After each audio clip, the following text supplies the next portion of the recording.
Back here, and so we'll wait until Dennis gives me. Dennis, do we have okay?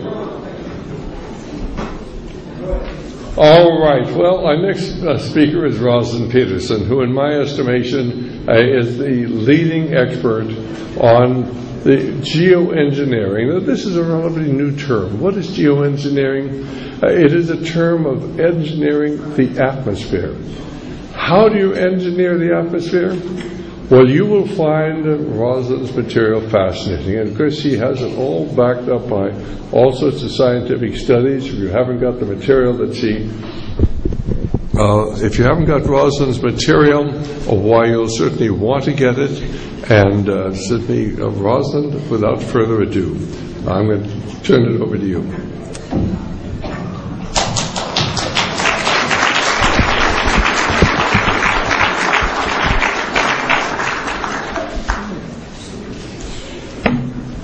Hello, ladies and gentlemen, and thank you for coming today.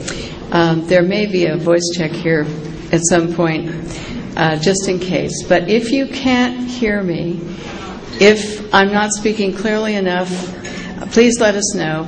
Just raise your hand, I'll call on you, and we'll see if we can have my voice come in loud enough so that you can hear it clearly. Okay, so can everyone hear well? Okay, thank you. A little loud. Yeah. A little bit louder? Yes. Okay. Can we... They're working on it in the back, so can you hear me now? Talk into the mic. Can you hear me now? Better. Okay. Can you hear me right now? Is this better? Okay. All right. Ladies and gentlemen, the news we hear every day is awful sometimes. And we hear horror stories, scare stories, things that happen every day. And one of the things I'd like all of you to do is relax and smile, because you need to take an instant vacation sometime for all of us. And if you can't take an instant vacation from the bad news of the day, you're never going to get through the news of the day. So once in a while, I like to tell people to smile and take an instant vacation, because then we can seem to get through things that seem impossible. I have been an activist for many years, and one of the things that I want to tell you is that we can take action to stop things we don't like. And I want to say that the message here, even though I may bring you some news that sounds overwhelming, is that we are all empowered to take action. And so with this message, I want to tell you that this is a positive presentation. And while you're listening to it, you can think about ways to take action, to educate others, to make a positive change not only in your life, but the life of other people and your families and your friends. The issue here, for one, I put a presentation in your packet thanks to Dr. Stan, and I do want to thank him, because without his voice, a lot of these issues would not be brought to the forefront, including my own. And Dr. Stan and I have talked about energy-efficient light bulbs for many years. And I want to start with them because the EPA and our government agencies all know that the new energy light bulbs contain mercury vapors, lead, and the older ballasts in your schools, in your homes, in your businesses are probably leaking PCBs as we speak right now. So one of the things I'd like you to do is take a look at this EPA document. It's not mine, so I'm going to be up front. I copied it straight out of the EPA handbook for how to handle disasters in your home if a mercury light bulb happens to break. It's one of the new ones. The incandescents are being banned, and we're being asked to turn our homes into a hazmat site, which is what happens if one of these bulbs breaks. There are no safe bulbs. You cannot dispose of them in the normal waste stream. It's against the law in the state of California, and you can be fined. If you break one or a firefighter goes into a home with these bulbs, they are exposed to the chemicals from these light bulbs, and it's very dangerous. Most of our government officials, our state, our counties, our cities do not know. I hope you will take this information and let people know what they have to do if a bulb breaks in your home. This is a critical issue for everyone, and no one knows. Dr. Stan and I have been talking about finding a light bulb that might be safe of the new energy efficient, and so far we have not found one that doesn't contain mercury, mercury vapors, and other things. So the action item that I encourage all of you to take is we need to put our incandescents back until we find a safer light bulb, and we need to let our elected officials know that they have to provide the hazmat disposal sites. We have to, when you even dispose of one, or if you break one, everything, even if you use your vacuum cleaner, becomes a hazmat site, and you have to take it to a disposal waste site that handles hazmat, a lot of times paying for it. You cannot throw the bulbs into a normal trash stream because the mercury will get into your water supplies and your drinking supplies. This is a horror story, but I'm going to tell you, we can all take action. We can say no, and we can take these bulbs down to our elected officials and asking them why they're imposing a light bulbs on us that are turning our homes and our schools into a hazmat site. So I would check your light bulbs.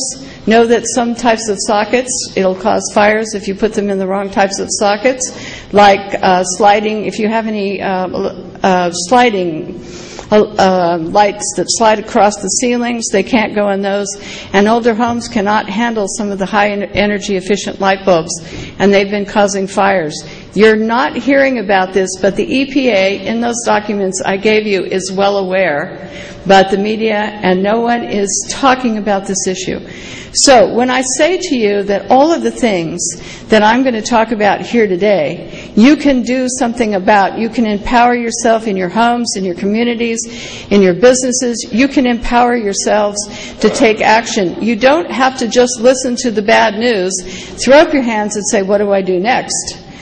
We all have a positive message that we can take. Whether we speak out, whether we take action on any of these issues, we can. Because we are the people. We are, as they say, 99%. And so our actions will make a difference for all of you. So the thing I want you to do is to take action in your communities and be positive about things. Pick one issue and go for it. Because we can elect officials, we can vote for people who are going to stand up for what we think is important, not issues that they think are important over here that really have nothing to do with what's happening in our lives, at home, with our water, with our skies. So I'm going to tell you just a bit about me. I was born and raised on a working farm in Mendocino County. My whole background was agriculture growing up. I understand crop production. I understand what it takes and the work it takes. I've got a fly here that's... But anyway, I can tell you that what happens is, through the whole process, is agriculture is a lot of hard work.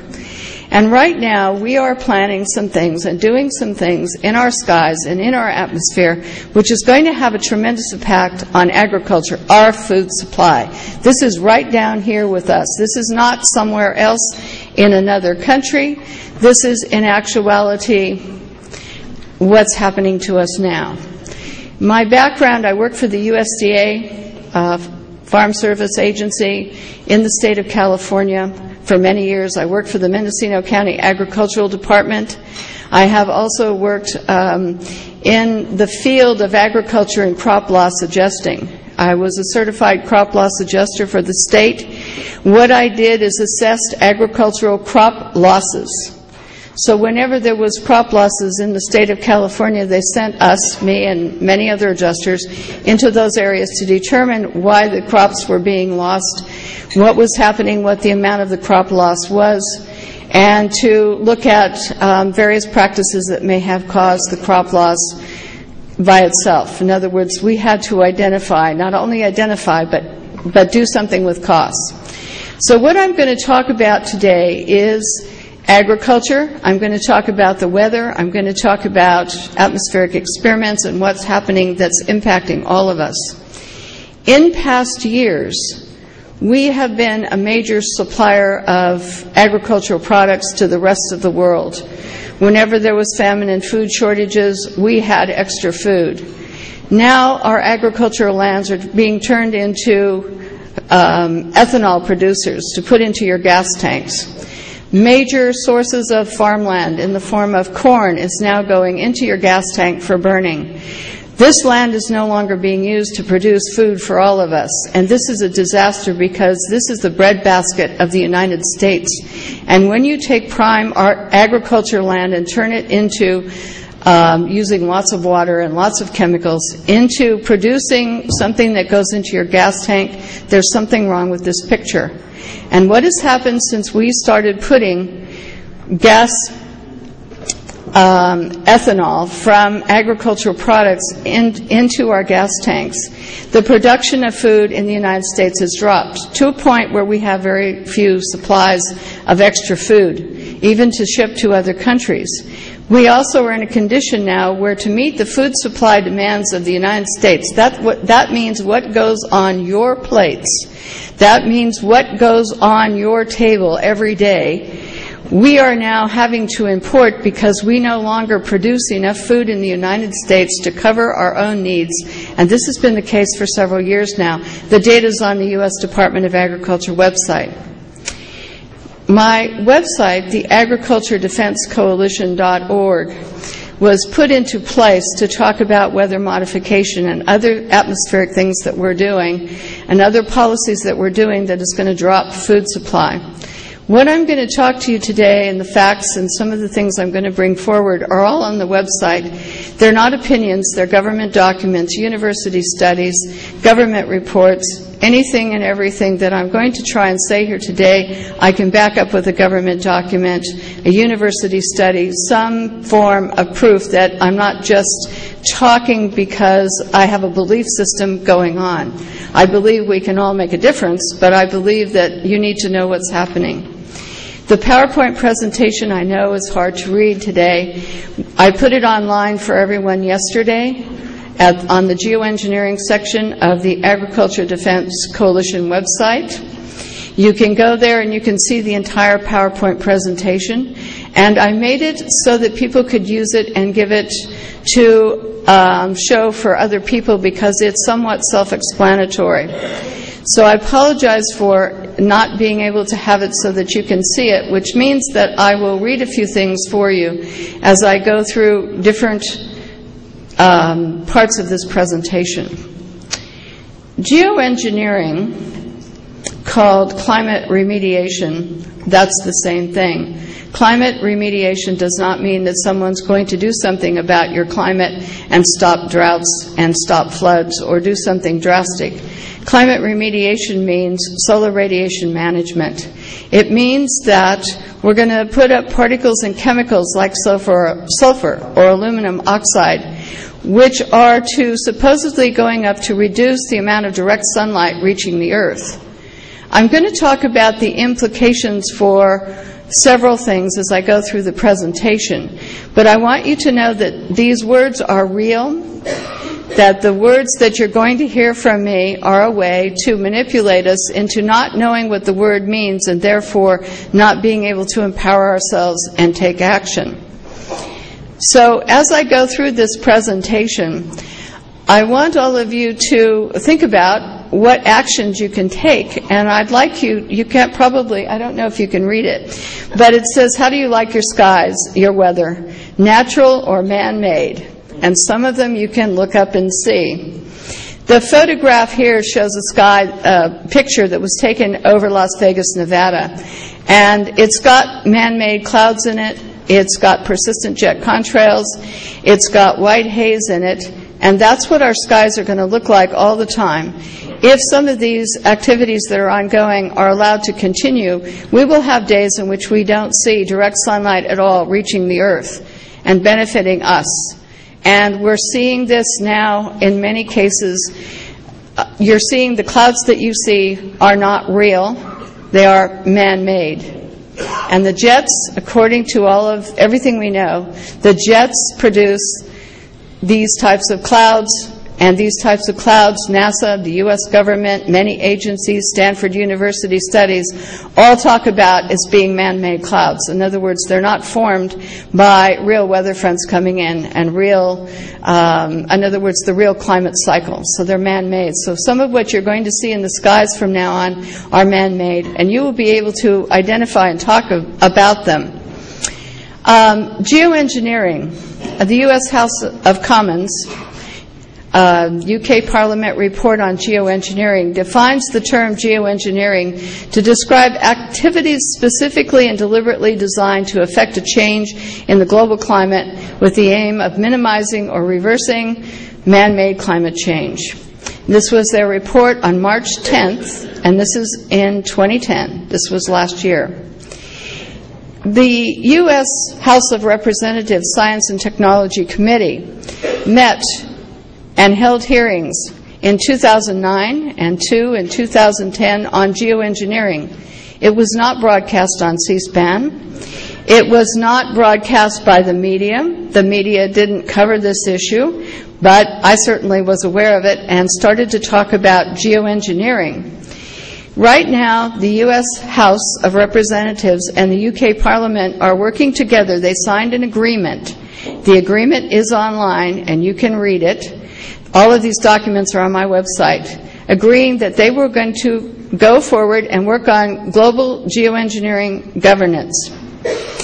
What I want to say about global geoengineering governance is that they're talking about doing experiments, putting chemicals, particles, ocean iron fertilization, many schemes in order to reduce the amount of direct sunlight reaching the earth, or to create, in ocean iron fertilization, fake algae blooms, which is harmful. They know it's harmful to the oceans, but what they want to do is they say, well, it's going to reduce the carbon dioxide in the atmosphere. This is absolutely nuts. The impact on the oceans already has been some concern from the international standpoint. Right now, I can modify your weather. I can hire a company. I can modify your weather. I can initiate a weather modification program over your city, over your county, over your state. The company I hire will enhance the snow, enhance the rain, dissipate the clouds. I can put you in a drought because we have the technology, and it's been with us since the 1940s. The United States has been openly modifying and mitigating the weather since the 1940s. They've had hurricane experiments. The documentation is all online. There's many histories of weather modification. So what happens is that we have a military that's modifying the weather. The jets, according to NASA studies, according to NOAA, according to Stanford University, when they produce the man-made clouds, they modify your weather. They change it. And so what happens is you may get rain, you may not get rain. They can cloud up your skies, but there's no weather front that came in. A lot of times when your meteorologist in your weather report says, well, there's going to be cloudy skies and there's going to be rain 3 days from now, we know that the jets are going to come over and cover our skies in man-made clouds. They can even see them, and they can produce rainfall out of them, or not, depending. So this is what's going on with the kind of programs that I'm going to be talking about today. But the Earth's atmosphere is being used as a physics laboratory for experiments, multiple experiments without our consent, without our knowledge. Even some of your elected officials don't even know. So some of the information that I'm giving you, they don't know anything about because there's no lobbyist educating them on this topic except to educate them to promote and do more of this type of technology. I don't know if you can see this graphic very well, but it's a geoengineering graphic that was produced in 2001, years ago. And what it talks about is geoengineering is putting aerosols or particles and chemicals in space to reduce sunlight. They want to put giant reflectors in orbit so that it will reflect the sun's rays away from the Earth. They've got cloud seeding. They called genetically engineered crops and trees. They're talking about pumping CO2 into the oceans, knowing that they can't sequester it for hundreds of years. It's only a partial fix and it may not work. So some of these proposals are really being discussed. The sunscreen, solar umbrellas, sunshades, space mirrors, solar sails, cloud whitening experiments, ocean iron and lime fertilization, weather modification are all designed to reduce the amount of sunlight that's reaching the Earth itself. Or they're designed because what they want to do is they want to sequester carbon. But no one has told you that water vapor is one of the major greenhouse gases. It rates on the graph much higher than CO2. And they're not talking about that or the impacts of water vapor that's produced by aviation. One of the major impacts that the UK Parliament and other countries are talking about is the impact of aviation, because during the combustion of a jet engine, besides jet fuel emissions, one of the things that comes out is water vapor. And they're talking about, Stanford University is talking about, in a recent report, that water vapor is responsible from aviation for 20 to 30% of the warming that's occurring in some areas. Now, when you think about this, and you think about the fact that they know how to reduce the amount of water vapor in a combustion engine, we don't have to be living with this problem. However, since the geoengineers have now decided that they want to use a method to put more water vapor into the atmosphere, because the small particles and chemicals that they're going to put up into the atmosphere that they want to stay up there for some time, if they put it up in the form of very small nanoparticles, very small sizes, and they have water vapor, they would stay up there much longer. So there's talk about putting more water vapor into the atmosphere, but water vapor is a greenhouse gas. So the effect of one is going to offset the effect of the other. So we have to think about these experiments. Okay, the methods of dispersion methods in the skies above us. It's jets, small planes, rockets, drones. And all of these methods have been used in the past, and I went back. I started investigating this subject in 2002, and I had an entire jigsaw puzzle and no information, no documents. So I put my website to work in my mind, and I started investigating, and I found out that these experiments, some of them have been going on since the 1960s, that our atmosphere has been used as an experimental physics laboratory. And the Navy, that's a statement actually from the U.S. Navy saying that that's what they're doing. So what happens is that they put up chemicals, particles, gases, and salt. And one of the experiments is a cloud whitening experiment using salt. So they inject salt into the clouds, and they're talking about one method is to introduce them with jets. Another method of introducing them is to shoot seawater into the atmosphere to get into the clouds. The particles from the salt form water droplets, but they also have a reflective part to them so that this cloud is wider and reflects more sunlight away from us. Here's what the problem is. When salt rains out over land areas, like all these particles and chemicals, you salt up the soil and you make it impossible for agriculture production. Your drinking water supplies become salty. This is going to have a tremendous impact on agriculture. When you put up these particles and chemicals, at the hearings that were held by the U.S. House of Representatives, every one of the climate scientists or geoengineers all said, and I kid you not, they all said, well, these schemes are risky. The big term is risky. Yes, it could cause acid rains that would impact our trees. Yes, it could pollute the air, the water, the soils. But we must do it to save the earth. Now, what are we saving us from? Okay, let me see if I can explain.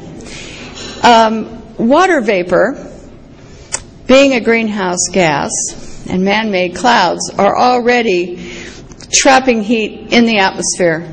In other words, at night, the temperatures may not drop and get as cold, and we need the temperatures at 32 degrees for so many days so that your fruit on an apple tree will set during the winter. If it doesn't go below 32 degrees for so many days, your apple tree is not going to produce much of a crop the following year.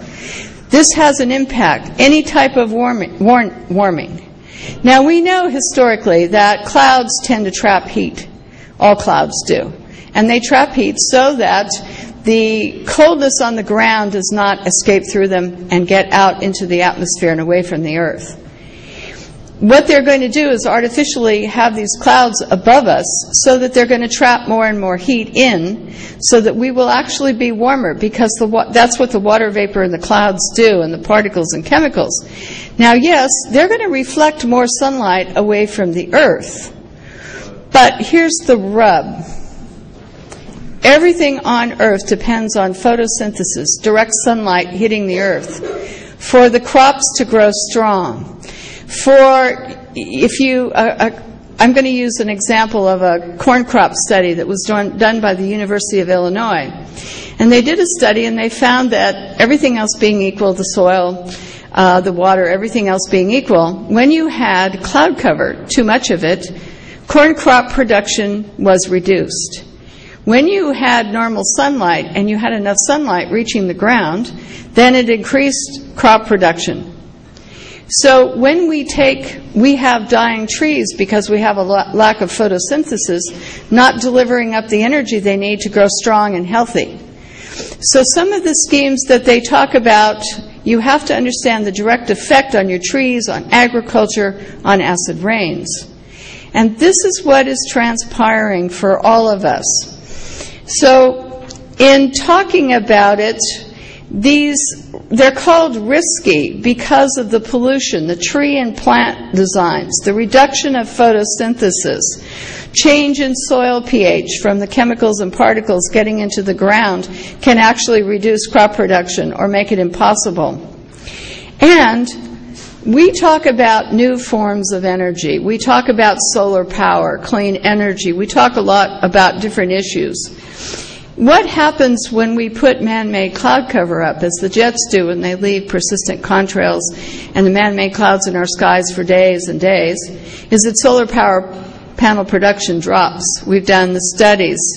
A man with a solar panel, state-of-the-art solar panel house that's powered entirely by solar. One of the things he found is that his production of electricity dropped 30 to 60%, depending on the amount of man-made cloud cover. And we were basing it on when the cloud cover above this solar panel was man-made versus normal clouds. So you have to understand that if we cover our skies and we reflect direct sunlight away, we're going to reduce cleaner technology, more independent technology from use of oil and other things. So here we are. The other thing about it is that in 1990 and since then, the CDC, University of California at Berkeley, Kaiser Permanente, a large health organization here in California, and others all came out and said, rickets is here. Rickets is back. Rickets is a bone disease that is attacking children in the United States. And what it is that children that don't get enough vitamin D suffer from rickets. And we knew this because when children were forced to work in the coal mines, what happened was they didn't get enough direct sunlight, and so their bones became weak, subject to fractures, bent abnormally. And rickets has not been seen in this country since those times. And all of a sudden we have an epidemic of lack of vitamin D, rickets, other problems. Now what happens is your skin acts as a receptor. So when you go outside, you absorb vitamin D. So not only do your plants absorb vitamin D, but all of you do. I put up a vitamin D section on my website, which links to all of the health problems associated with the lack of vitamin D. Now, your doctors say, well, you have a lack of vitamin D. You can go down and enrich the pharmaceutical companies and others because you can purchase and buy pills and take pills. But the problem is that if you have, for example, if you're pregnant, you don't get enough vitamin D, they know that your child will be born with an IQ that's a little less than it should be. There's other issues. I tell you this not to scare you, but we need our direct sunlight hitting the earth, and we can make a difference about this. So one of the reasons I'm bringing you to this information to you is that when they just talk about geoengineering or climate mitigation, they are talking about interfering with the life processes on Earth. And by deflecting away and putting up man-made clouds, extra water vapor, all these schemes that they're talking about, what is going to happen is we're going to get the water pollution, the air pollution, we're going to get the tree decline, your crop production will drop, and what happens is they know that this is happening because when they talk about these schemes being risky, that's exactly what the testimony elicited. But when the U.S. House Science and Technology Committee, and you can read all of the presentations, it's all online, their reports, everything.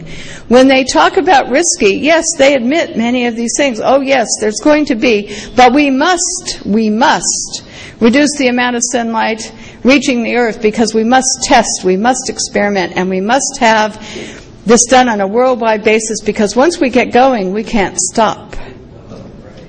This isn't a little experiment going to be conducted over Aptos, California to see how it works. This is an experiment on a global scale, and that's why the UK and the US have an agreement to work together on global geoengineering governance.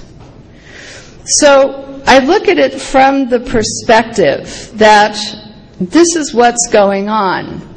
So you talk about increases in health problems being faced today, and people are talking about asthma, eye and skin irritations, raspy throats, pneumonia.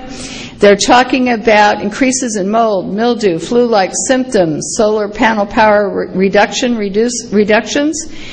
plant health, backyard gardens. On my email, and I talk to people from all over the United States, one of the major complaints for everyone and from everyone is that their backyard gardens are starting to fail. They don't produce like they used to. People are talking about their trees dying and thinking it's just the trees on their property, but it's the trees all over the United States that are in decline. We depend on our trees because they take in carbon dioxide and they give off oxygen. They regulate our climates. They help us with our water supplies, and we need them. And these programs are going to take our trees even further away from us.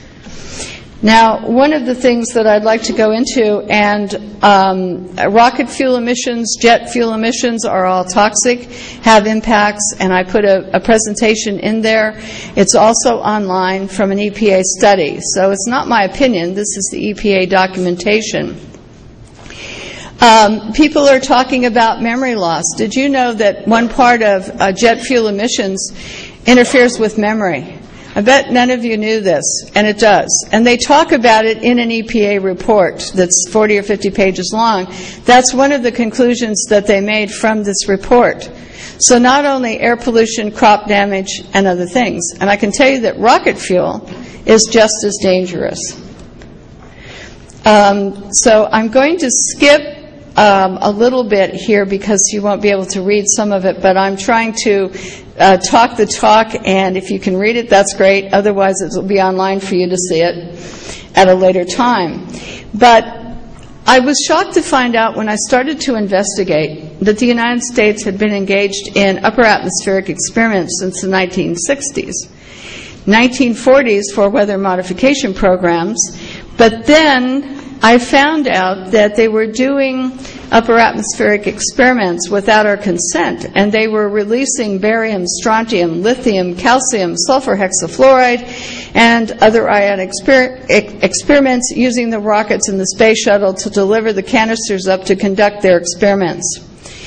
All of these programs are online. You can go to the NASA website and just type in the vocabulary and it'll pop right up. The U.S. Navy has decided that it is allowed to put up rockets And they did this on the East Coast in 2009. They put up an aluminum oxide dust cloud all the way from the Gulf of Mexico to Maine. They're so proud of it, they even put out a video, which I put up on my website on the Navy section so that you can see it. So when you say, well, we're not doing much, we are. Now, how they got the aluminum oxide up is by rocket. People could see it at night because of when they did this experiment.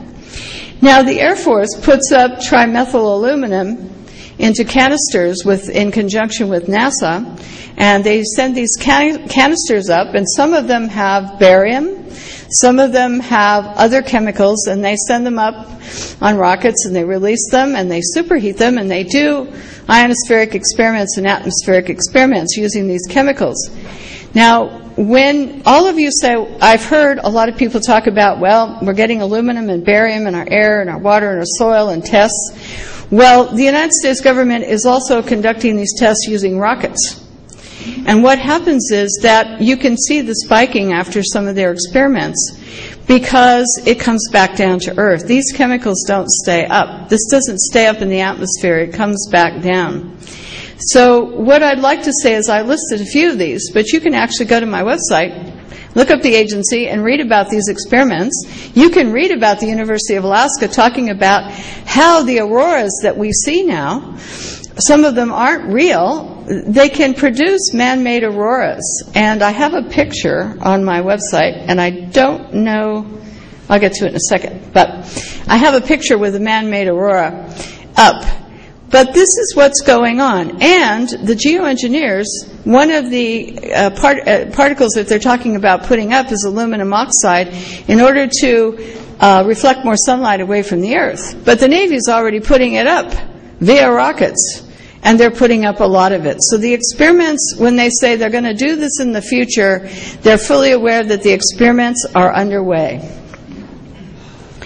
Also, MIT Professor Emmanuel, Massachusetts Institute of Technology, on the Discovery Channel suggested putting up a fleet of jets to put carbon black into the atmosphere on the West Coast to influence what was going to be happening with hurricanes on the eastern seaboard of the United States. What he failed to say is that when you use a fleet of jets and you release carbon black, it creates weather fronts that will roll off and get more intense as they move across the United States.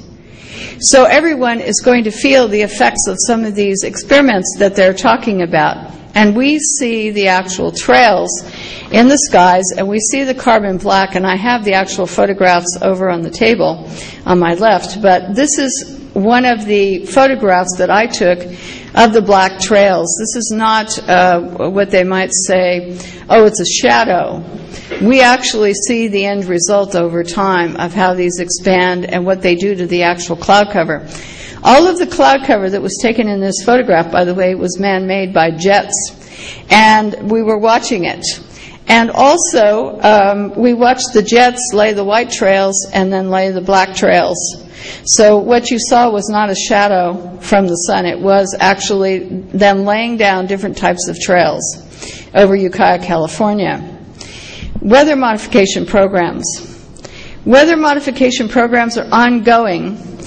More than 150 weather modification programs, and the map in your packet and on the screen shows the countries that are modifying the weather, changing the weather. The United States modifies the weather in 11 states. We have 69 programs. And the weather modification map we'll have up on the back room there so you can see it. But California, Nevada, Idaho, Montana, Wyoming, North Dakota, Utah, Kansas, New Mexico, Texas, Colorado, Florida conducts lightning experiments, complements of the U.S. military. Mexico, the country of Mexico modifies the weather, and Alberta, Canada modifies the weather. PG&E, Pacific Gas and Electric Company, is one of almost 30 different weather modification programs going on in the state of California. Probably didn't know, but I put that information about one of them in Plumas County up on the wall so that you can see it. But these weather modification companies use particles, they use chemicals, they use gases, they're land-based. They can use anywhere from the jets leaving the persistent contrails to modify the weather, all the way down to small planes, ground-based. And some of it is causing health problems. And in Plumas County, they're beginning to see the health problems from the silver, iodide, the silver, nano-silver, and indium and other chemicals that are being used within the program itself.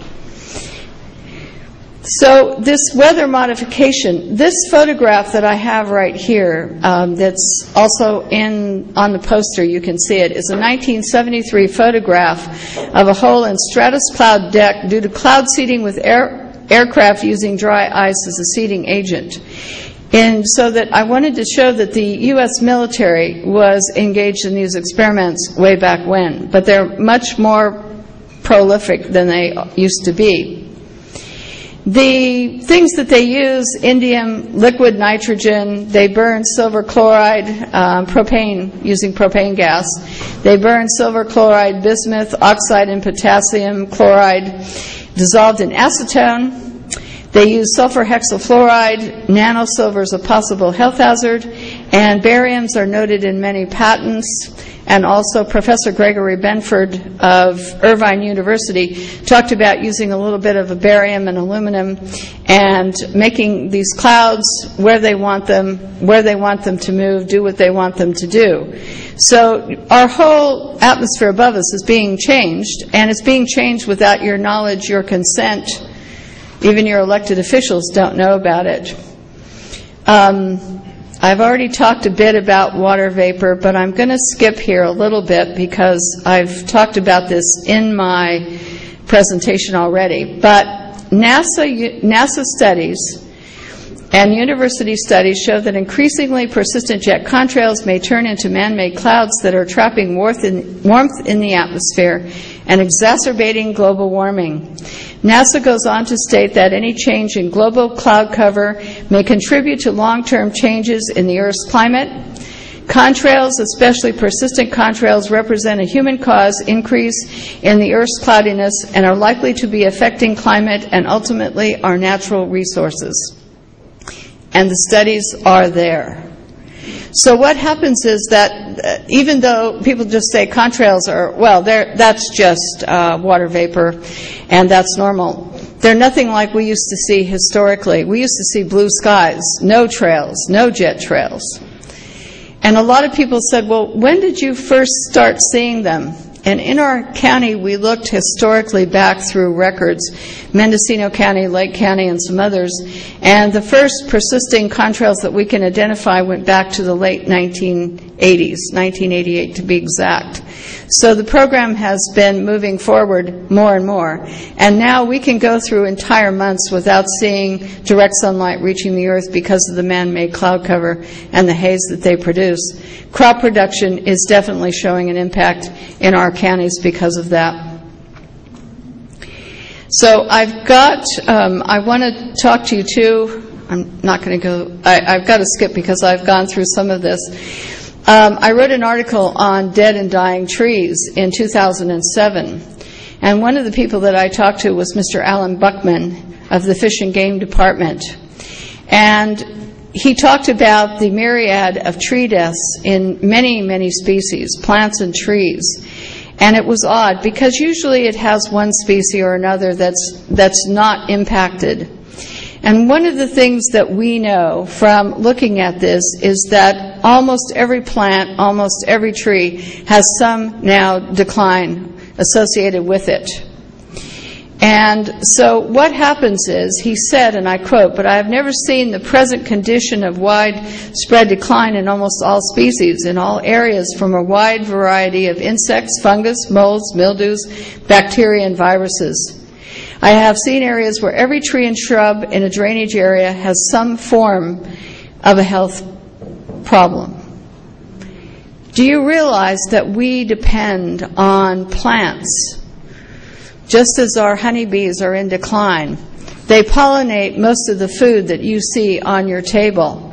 And they're in decline mostly, I think, because of genetically modified foods and neonicotinoids, which is made by Bayer Crop Science.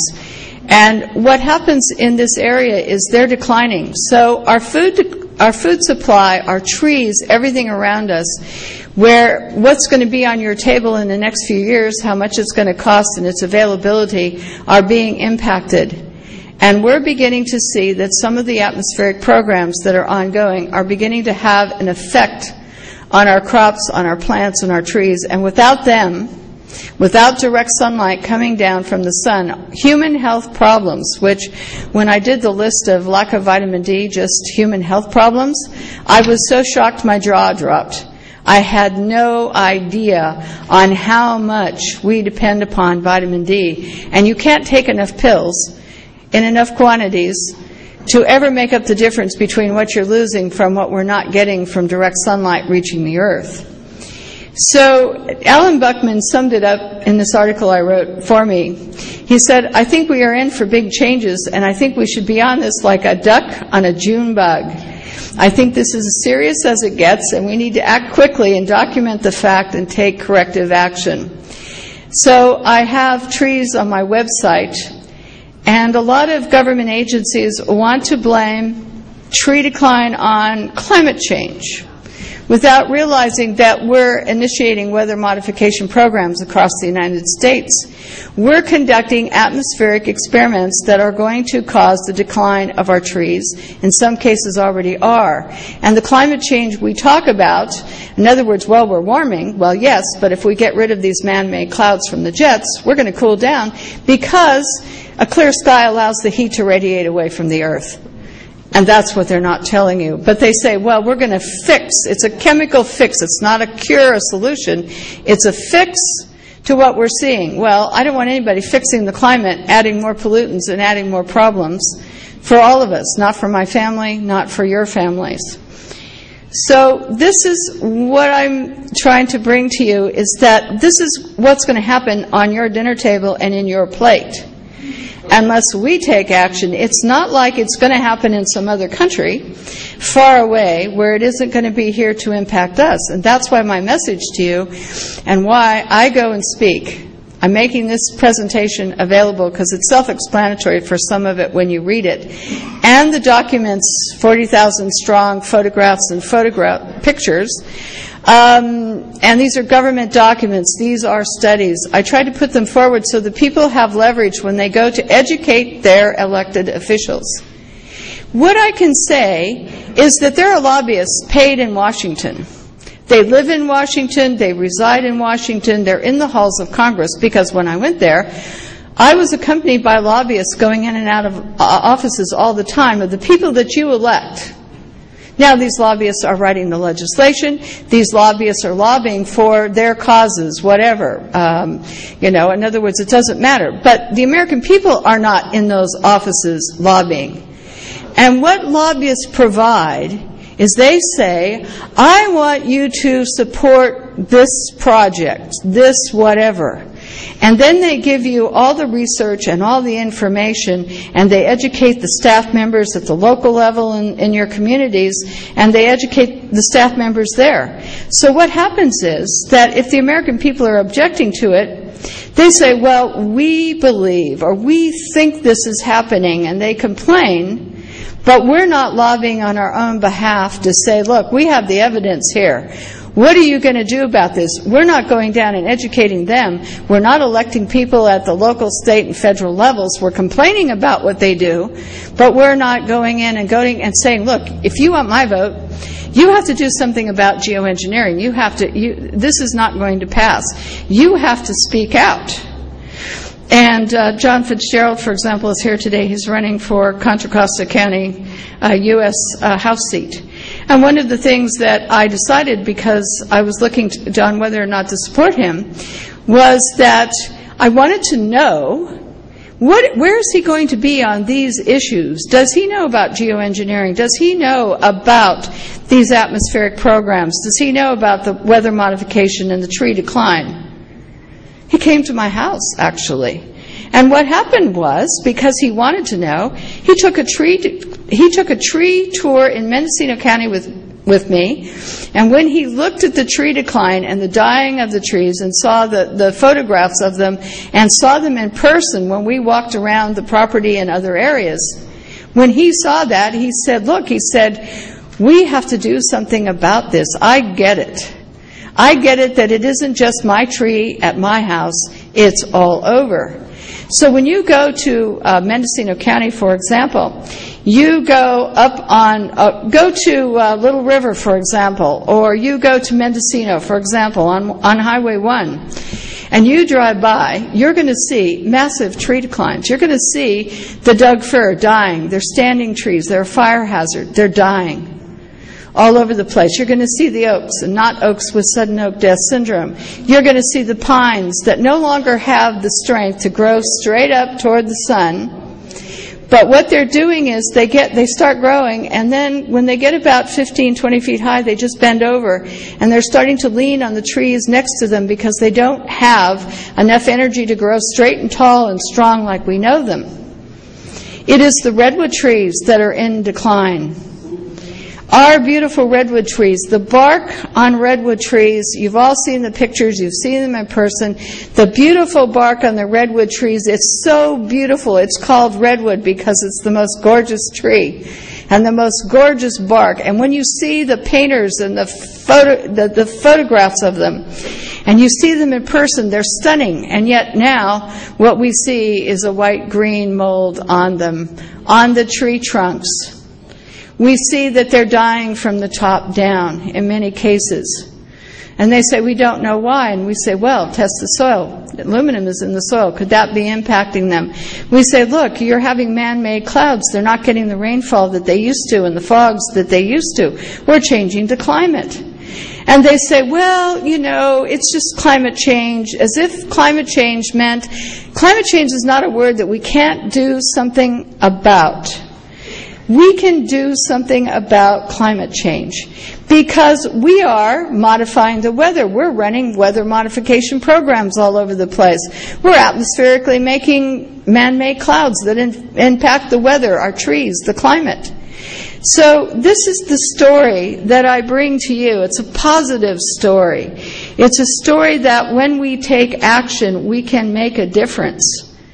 My mother and my father fought having a nuclear power plant right off here on Point Arena, one of the movers and shakers in Mendocino County that said, no, we don't want a nuclear power plant here. And the nuclear industry was saying, oh, well, we're going to make it into a park where people can go and visit and grow plants and trees. Some illusion that your property values would go up if you lived next to a plant. So my mother said no, stood up to power. I have stood up to and people ask me, well, are you afraid to stand up? And what I say is, no, I'm not afraid. I took, a group of us in many states have taken on the U.S. Navy, who intends to decimate 11.7 million marine mammals in the Atlantic, the Pacific, and right off here in your coast, the Navy is conducting warfare testing. And Congressman Mike Thompson in our district in Northern California and senators in other areas.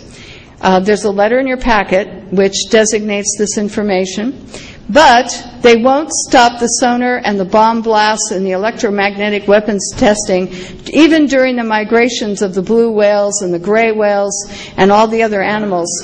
And when they talk about they're going to take 11.7 million marine mammals, it means that they're going to decimate them. And Barbara Boxer and Senator Feinstein did not hold public hearings on this issue. And the reason that they didn't is because they're going to sacrifice. They didn't even get a stop to the migration patterns for the salmon. Nothing. So what happens is, right off your coast, from Southern California, there's the Southern California Northwest Training Range. There's the Northern California Training Range, which goes all the way from Northern California all the way up to Washington. And they're conducting Navy warfare. They're going to conduct a 5-year program in the Gulf of Mexico.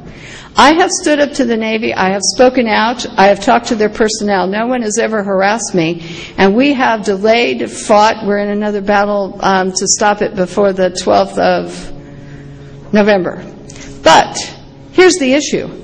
No one has come to get me or bug my phones. They know who I am because they can go to my website and find out who I am.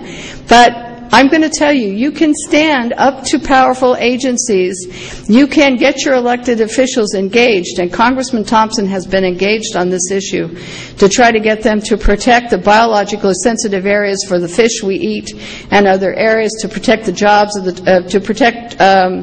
jobs of the fishermen, essentially. So it's economic as well. So when we talk about all of these things, the dying of the trees, we talk about what's going on. All of these things, I'm going to skip a little bit because I've gone over some of this already.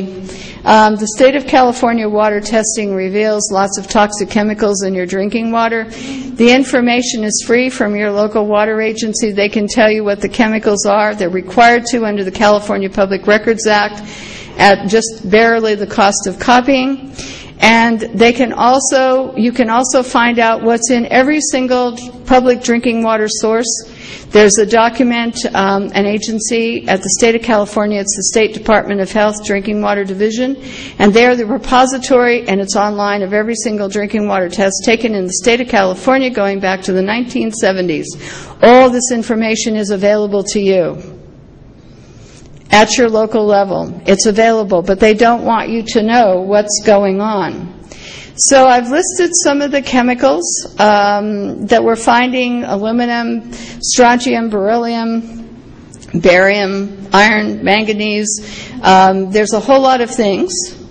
The honeybee decline is going on, and we need to speak out on that issue about the neonicotinoids, which the Bayer Crop Science, which brings you Bayer aspirin, has also said can affect honeybee larvae when the honeybee brings the pollen back to the hive. The pollen from the sprayed plant is infected with these neonicotinoids that are sprayed on the crops. So many honeybee producers won't take their honeybees into areas where there's GM crops or where there is some chemicals are sprayed because they know that their hives will be impacted. But we have to make this an issue because otherwise every spice, you like coffee? Honeybees pollinated it, or other things. Flowers were pollinated by other things. So all of this is important. So what you want to do is you want to go and say, how do you like your skies, natural or man-made? Do you want to be sprayed? Do you want to have releases over you like you were a bug? I mean, this is your choice. And we can say no. But we have to say no with the facts. We can't just say, well, I believe this is happening. We have to say it. We have to take the documents, take the information, and deliver it up. And the message I have for all of you is when the news is bad, take action. Get rid of those, in other words, take action in your home. But remember, if you protect just your home, the food supply is out there where we live on an agricultural land. The water comes from somewhere else. So if you only protect your niche, you don't protect enough, in other words, because everything that you have is going to come in. The air you breathe is going to come from some test where some person is going to say, oh, we're going to conduct a test and we're going to put sulfur into the atmosphere. Sulfur was taken out of diesel gas in California by law. Why? Because of asthma and health effects. Now you have geoengineers who are telling the U.S. Congress that they want to step up to the plate and they want to put this back in our atmosphere again. Why would they take it out of diesel fuel because it's a problem and then put it back up into our skies to reduce the amount of sunlight reaching the earth? There's something wrong with the picture for all of you. And so I'm just going to say we can take action today. Hold on one second because I'm just about done and then I have two things left to do. You can take action. The other thing that you can do is to understand that action taking can take all forms, but no action is acquiescing. You're going to say, yes, I'm the guinea pig, and when you take no action. So a group by the name of the Bipartisan Policy Center, made up of former senators, Republicans and Democrats, has now decided that climate remediation is the new word. They want to replace geoengineering with climate remediation because they can sell it to you more easily. their webcast on this issue, talking about risky geoengineering programs and how we must do it. Even though we know it's risky, we must do these experiments, is online. And they're online as saying, for all of you to say, we're going to go to Washington as lobbyists, and we're going to tell the Obama administration and those in power that this is what they must initiate, and we're going to teach them the new terminology. But in the webcast, it talks about all of you and says, well, we're only going to tell them what they need to know because you're subpar in being able to think and understand it, so we're going to market it and merchandise it and use climate remediation because you'll think it's going to help the climate. You're not going to realize that this is going to be detrimental to all of us. So now, we're going to all be here to talk about this and answer questions. But I want Alan Buckman, he's a friend of mine. He's of the Fish and Game. He's a biologist for 30 years, over 30 years. And he's going to come up, and what he's going to do is he's going to talk about what he's seeing on the ground because of his background in biology, and also he was in the U.S. Air Force and has a background in weather as well. He's going to speak for just a few minutes, and then what we're going to do is I will be back, and we'll talk about these issues, and there will be a panel later today. We're going to make all this information, whatever you need, available. So with that, I'm going to let Alan Buckman come up.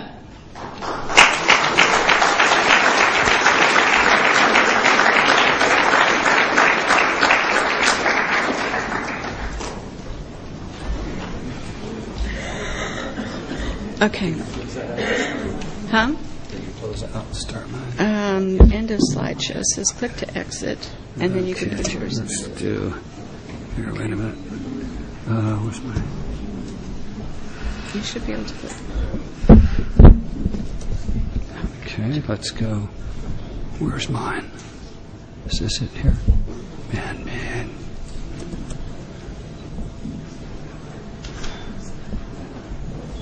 They just won't be able to see it very well. I know. Where's slide? Oh, here it is, slideshow. I can't see. It should be. I got it. Here, wait a minute. Okay. The clock's right there. Go on a little bit.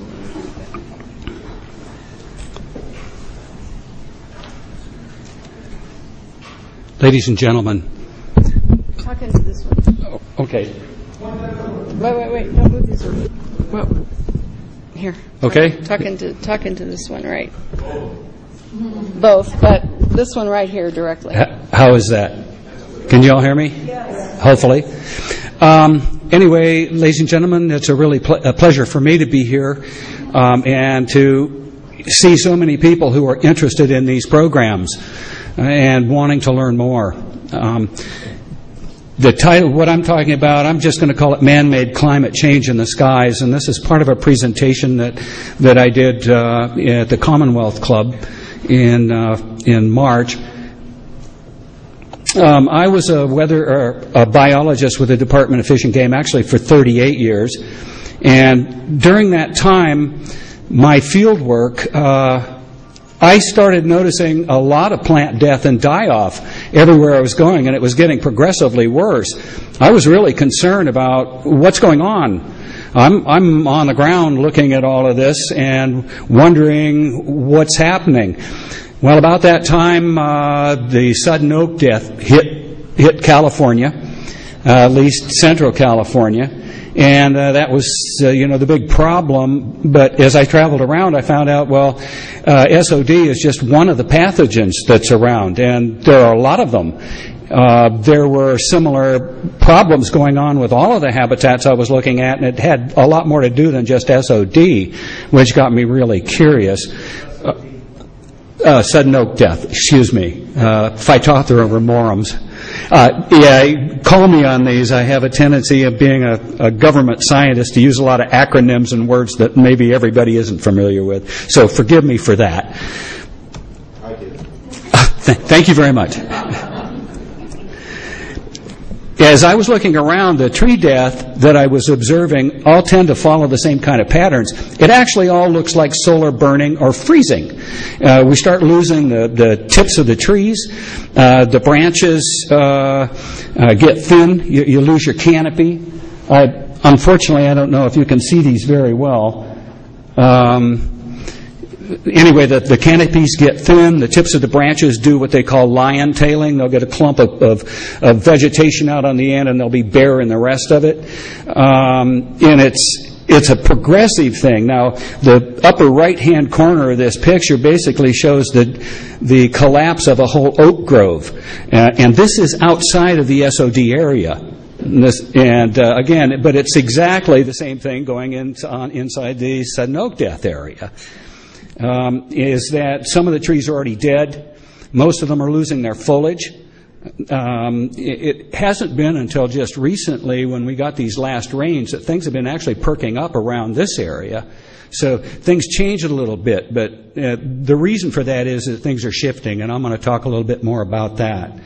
I got very concerned with the changes in the plant communities because all our wildlife and our ecosystems are all balanced on a normal kind of weather chaos, in that when weather patterns flow in, the mountain ranges and the moisture and all the rest of it have certain patterns that they've developed over time, and the plants and animals all evolve to those changes. So the habitats and the environment they're in are really sensitive to these changes. If you change them too fast, you lose species. If they can't adapt, we're in big trouble. The lower right-hand corner of this picture basically shows along the coast Fort Bragg area. They're white fir. Everything facing the wind and the sun is toasted.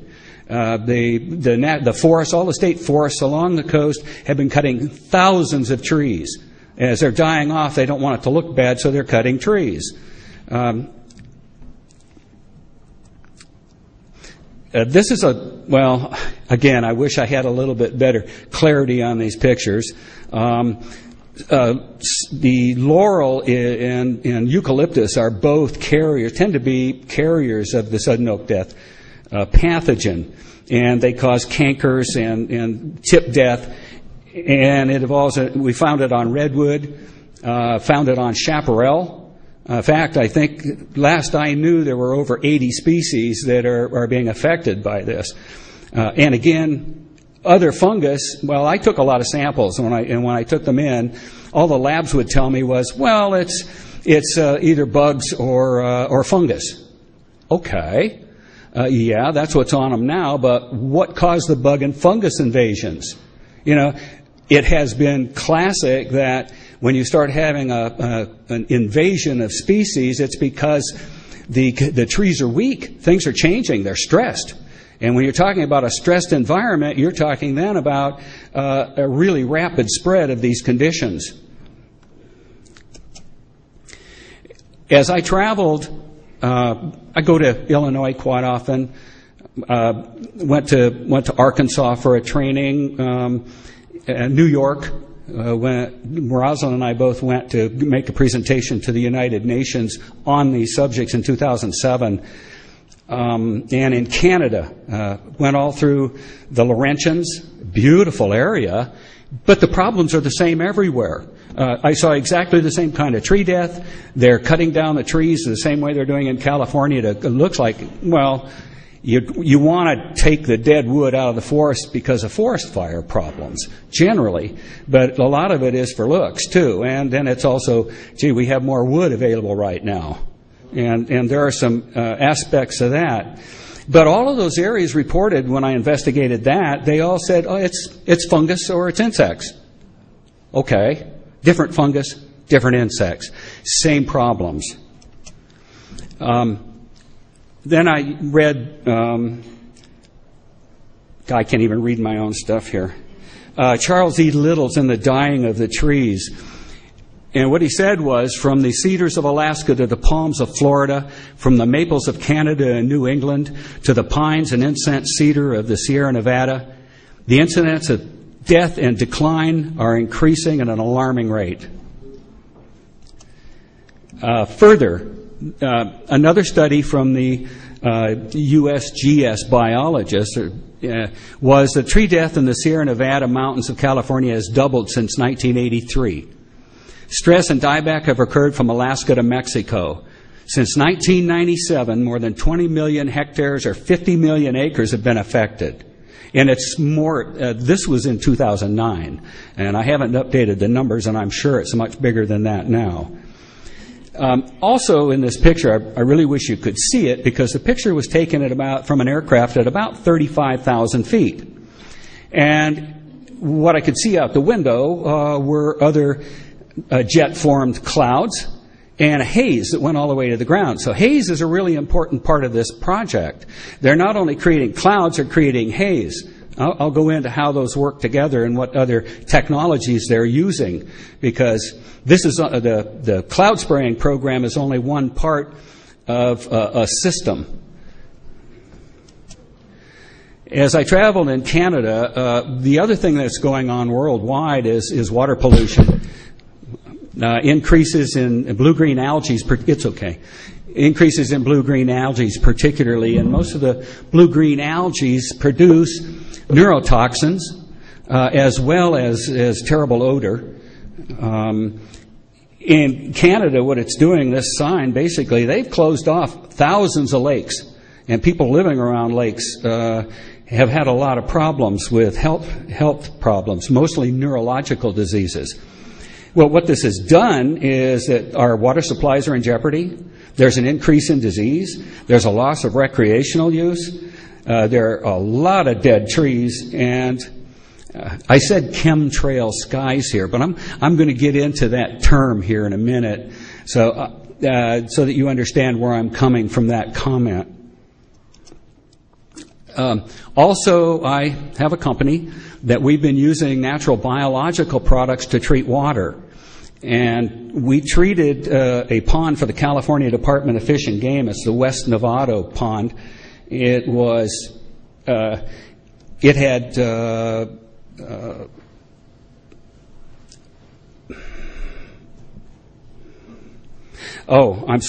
It had over 300 parts per million of hydrogen sulfide, sulfur compounds, and again, neurotoxins.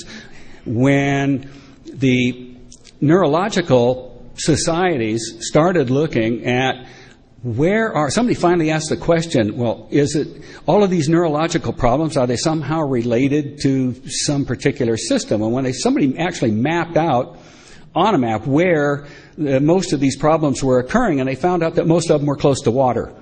Almost all of them were near big lakes, ponds, and other kinds of water situations.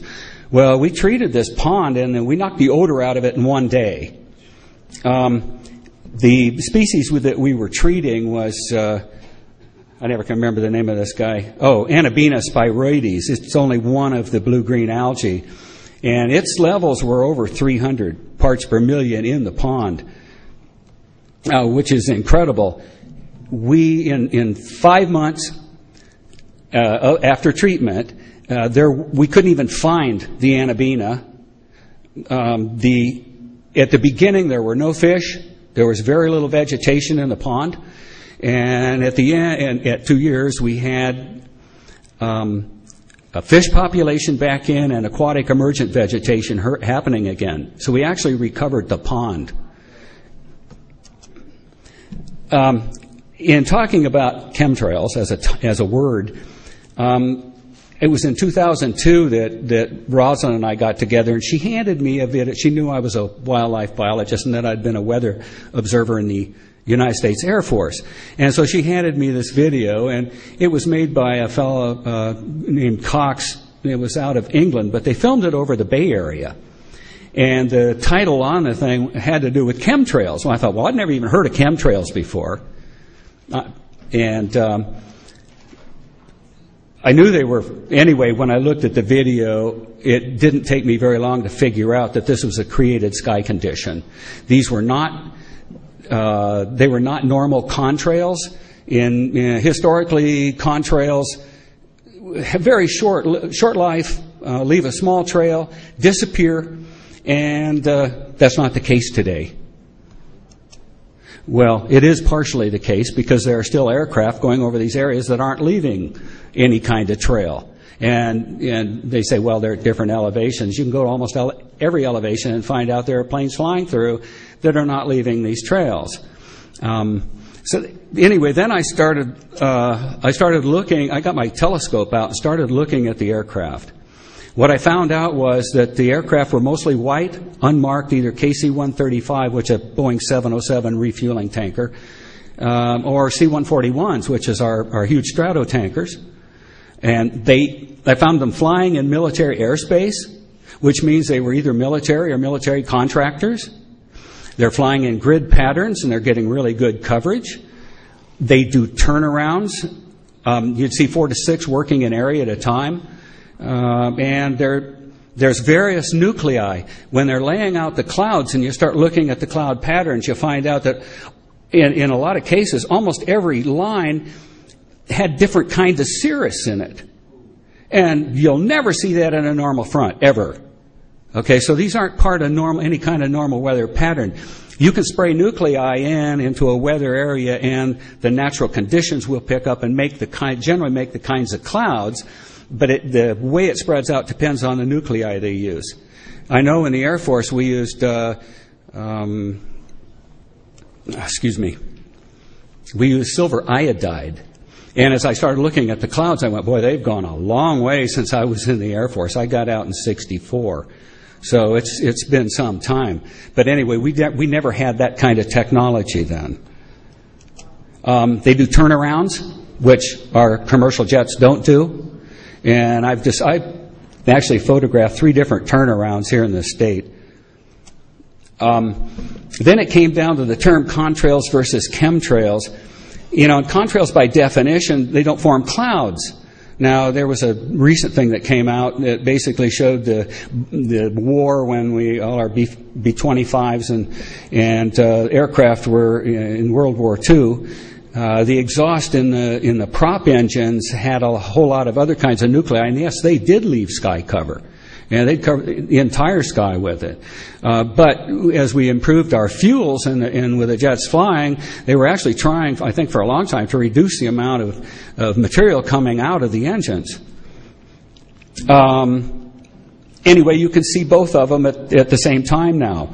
And it was very clear to me that there was a creation program going on that had a lot of ramifications. And I thought, it has all of the potential to be causing most of the environmental problems I'm seeing in the trees, both from the particulates falling out of them and from the changes in the weather. Now, Rosalind went over the loss in solar illumination, which is really important. But there are other conditions and things that are happening. Now, NASA, again, I think Rosalind had the same quote in 2005. We're talking about persistent jet contrails. To me, that was a misnomer, because contrails, that was not the definition of contrails. And so it seemed to me, well, if it's not the definition of contrails, chemtrails seemed like a really good term. And I found out that I could even talk about artificial cloud creation and a program going on, and I'm just as big a conspiracist if I say chemtrails. So I figured it doesn't matter what I call them. We all know what we're talking about, and just to relate to the information, they're basically the same thing. Anyway, NASA changed the definition of contrails doing that. The terms chemtrails, I put on here HARP, but actually it was electromagnetic weapons, or electromagnetic or scalar technologies. Both of those terms came up in the military weapons programs as being associated and weather modifiers. And I thought, well, that's really very interesting, and how are we doing all of this? Well, the elephant in the sky is the cloud and haze program. I found it is haze, too. And the U.S. Air Force, this is documented also, came out saying, well, we're going to own the weather by 2025. Well, how would you own the weather? You have to be changing it. As Rosalind pointed out, we've been doing this for a long time. We've been changing the weather. I'm not sure you could call these tests.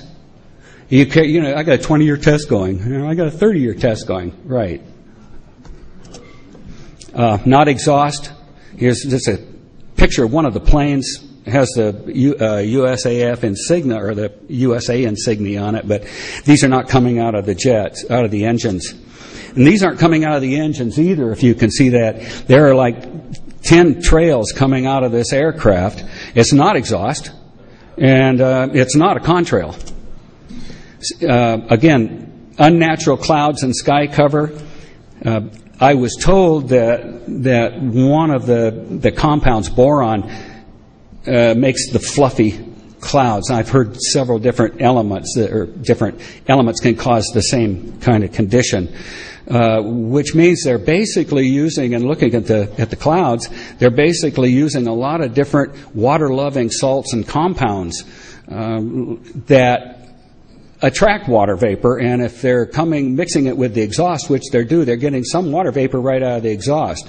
So the two of them working together create these really interesting sky conditions, but they're not good for us. And then some of them, I have no idea what they're bursting in these. Not being able to fly up and grab a sample and see what exactly is going on, but you'll see bursts, you'll see core tracks, you'll see filaments, you'll see all sorts of strange things mixed in with these clouds that aren't normal. I can't tell you what they are. We know basically from the rainfall and what's going on with our drinking water supplies what the elements appear to be. Because they appear all over at the same time, and the only way you could make an application like that is aerially.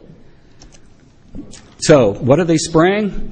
Well, the USAF, in fact, they brag about it, or did brag about it on their website, is that they use chaff. And chaff is basically aluminum-coated fiberglass.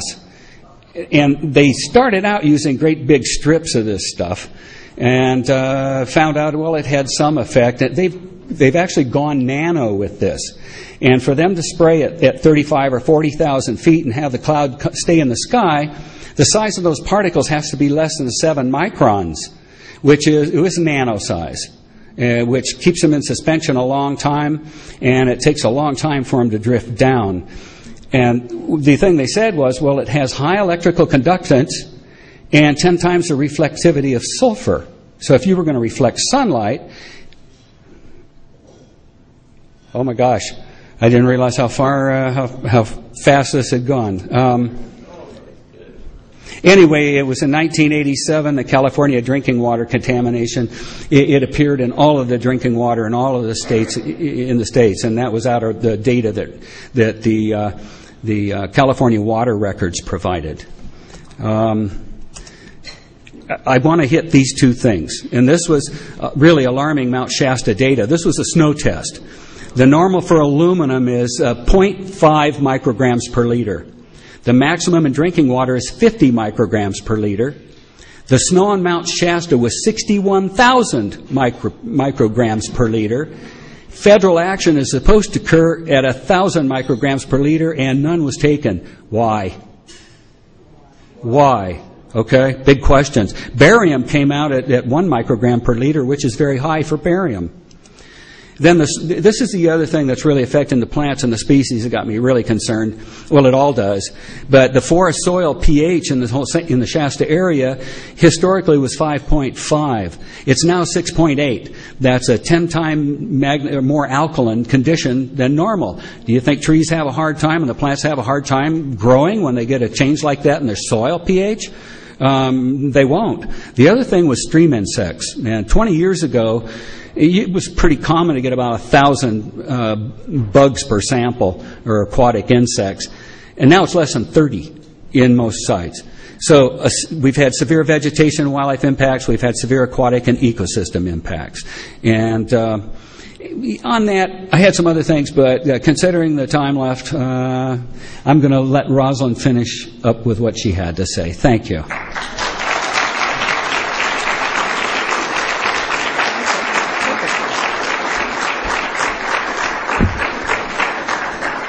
Okay, I'm going to be brief. Alan Buckman and I will be here all day today. We will answer any of your questions. And one of the things I want to say, again, is that Dr. Stan Monteith is so exceptional in allowing a voice and allowing different items of information to come out. And I think that we need to give him a standing ovation because he is allowing so many voices to be heard on these various topics. And so, Dr. Stan, thank you for allowing me to speak here today.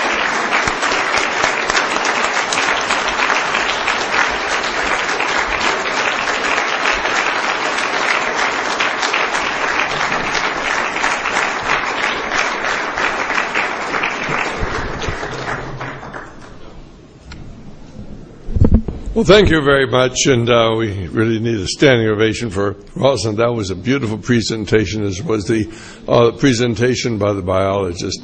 Well, ladies and gentlemen, first of all, we're going to have a grace, and we'll break for lunch.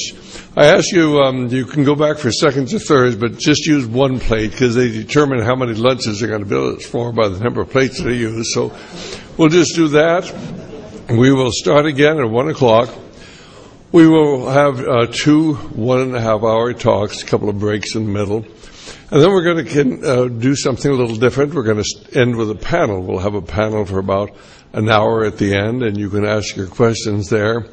You're welcome to talk to the speakers in the meantime, but we do want the panel because there's so many other issues that really need to be brought up. But we are living, as you can see, in the most amazing times. I mean, how could these things be going on?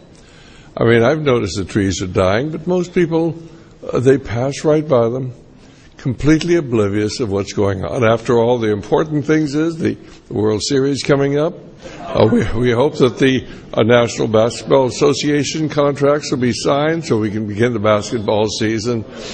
Ladies and gentlemen, we are basically involved in a struggle for our lives. So if you'll stand, join me, and we'll have a grace, and then we will go ahead and this is a good lunch. You go back for seconds and thirds. Just don't take a second or third plate. Our Heavenly Father, we ask you, of course, to bless our speakers for this morning and for this afternoon. We ask you to utilize the food we're about to take, that we may strengthen our bodies, we may be of more service to you. Be with the speakers. They put a lot of time and effort into this. And God bless you. Thank you so very much for everything you do for us. In Jesus' name, amen. And I would mention that Dennis Whipple has some videos that he has over there in the corner if you want to buy any of those. Why, these are things that Dennis Whipple has done before, and we certainly ask you to stop by his table. Hi, Mark. Billionaires behind the UN understand that bioengineering is detrimental to them too? Well, some of them don't care. They don't care. They're killing